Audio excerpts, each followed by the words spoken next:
This guy on YouTube named Russ who asked me a question about swapping out a banjo neck because he was talking about he wanted his banjo neck to be shorter.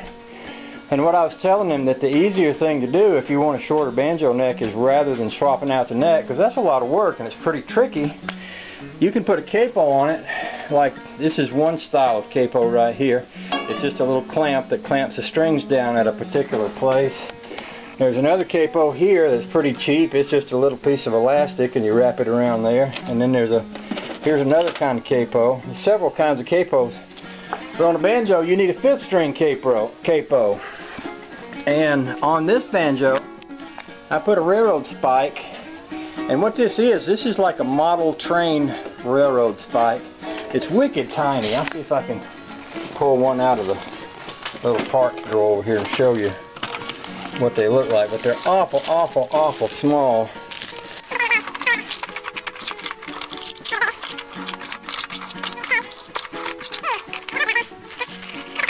Okay, here they are.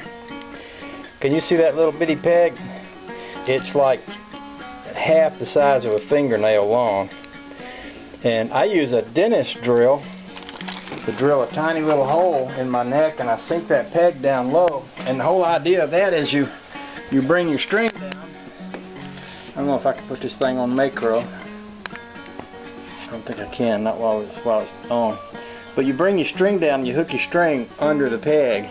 Now another type of 5th string peg is one like this one. This one just slides up and down the side of the banjo. It mounts, you have to put 2 little screws or pins or whatever in there and put that on the side of your banjo and slide it up and down.